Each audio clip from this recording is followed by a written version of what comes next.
Já parou para pensar como as igrejas de tantas denominações diferentes se organizam por dentro?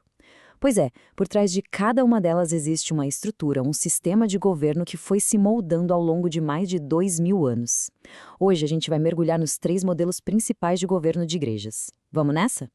Para a gente conseguir entender esses modelos de hoje, a gente precisa voltar no tempo. Mas voltar mesmo, lá para o primeiro grande desafio de liderança que a igreja teve que encarar. Imagina só a cena. Jesus tinha acabado de subir aos céus. Ele deixa uma missão gigantesca para os seus seguidores. Só que tinha um problema bem prático ali no ato. O grupo original de 12 líderes, que era o núcleo de tudo, estava desfalcado com a perda de Judas. E agora? Eles precisavam resolver isso para poder seguir em frente. Essa situação toda levanta uma pergunta que, na verdade, ecoa até hoje. Como é que se organiza um movimento mundial sem a presença física do seu fundador? Foi a busca por essa resposta que acabou dando origem às diferentes formas de governo que a gente vê nas igrejas. E a resposta começou a aparecer com a definição de papéis bem claros de liderança. Logo no comecinho, 3 funções principais já se destacaram. O Novo Testamento apresenta pra gente, basicamente, 3 tipos de oficiais. Lá no topo, os apóstolos, que tinham um papel único, de fundação mesmo. Logo abaixo, vinham os presbíteros, um termo que, naquela época, era usado de forma intercambiável com pastor ou bispo, e eles lideravam as comunidades locais. E, por fim, os diáconos, que eram mais focados no serviço prático, no cuidado com as pessoas da congregação. Agora, a autoridade dos apóstolos era uma coisa singular. As palavras deles eram vistas como as palavras do próprio Deus. Não era uma questão de simples administração, era uma autoridade espiritual absoluta, e isso foi crucial naquele momento de fundação da igreja. E essa autoridade toda não era para qualquer um, não. Tinha 2 qualificações super estritas que não podiam ser repetidas. A pessoa tinha que ter sido uma testemunha ocular de Jesus ressuscitado e precisava ter sido chamada diretamente por ele. Isso faz com que o ofício de apóstolo seja algo exclusivo daquela primeira geração.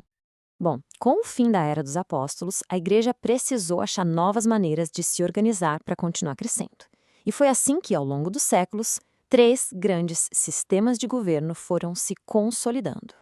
O primeiro modelo é o episcopal. Para ficar fácil, pensa numa pirâmide. É uma estrutura hierárquica que vem de cima para baixo. A autoridade sai de um líder central, como um arcebispo, e desce para toda a denominação. A ideia principal aqui é a de supervisão. A cadeia de comando é bem clara. Lá no topo tem uma figura que governa a denominação inteira. Abaixo dela, os bispos, que cuidam de regiões específicas e supervisionam os pastores. E lá na base, cada pastor lidera a sua congregação local, mas sempre dentro dessa estrutura maior. Esse sistema tem vantagens óbvias. Ele permite tomar decisões de forma rápida, em larga escala, e ajuda a manter uma identidade bem unificada. O outro lado da moeda, porém, é que a autonomia local pode ficar bem limitada. E, claro, existe o risco de um erro cometido lá no topo se espalhar rapidamente por toda a organização. O segundo modelo é o presbiteriano. Se o episcopal parece uma monarquia ou uma grande empresa, o presbiteriano está mais para uma república. É um governo representativo. Nele, as igrejas locais elegem seus líderes, os presbíteros, para representá-las em conselhos maiores. Aqui a lógica é diferente. A autoridade não está concentrada numa pessoa só, ela é coletiva. Ela meio que flui de baixo para cima. Começa na igreja local, com seus representantes eleitos, vai para conselhos regionais, chamados de presbitérios, até chegar numa assembleia geral que toma as decisões finais para todo mundo. A grande vantagem desse sistema é justamente o equilíbrio de poder. Ele tem um sistema de freios e contrapesos bem interessante. Por outro lado, o processo para tomar uma decisão pode ser bem mais demorado. E, às vezes, a liderança lá nos níveis mais altos ainda pode parecer meio distante para o membro comum da igreja. E a gente chega no terceiro e último modelo, o congregacional. Aqui, a palavra-chave é autonomia. Autonomia total da igreja local. É como se fosse uma democracia direta, onde cada comunidade é independente e governa a si mesma. Nesse modelo, a autoridade final, que embate o martelo, não é um bispo nem um conselho, são os próprios membros da igreja local. Eles votam para eleger seus líderes, para aprovar o orçamento, para tomar todas as decisões importantes. Eles podem até se associar a outras igrejas, mas essas convenções servem para cooperar e não para comandar. A beleza desse sistema é a democracia direta. cada membro tem voz, o que é ótimo para proteger a igreja de erros que venham de uma liderança distante. O desafio, no entanto, é que as mudanças podem ser muito, mas muito lentas. E sempre existe o risco de divisões, se as decisões forem baseadas mais em opiniões pessoais do que numa busca por unidade espiritual.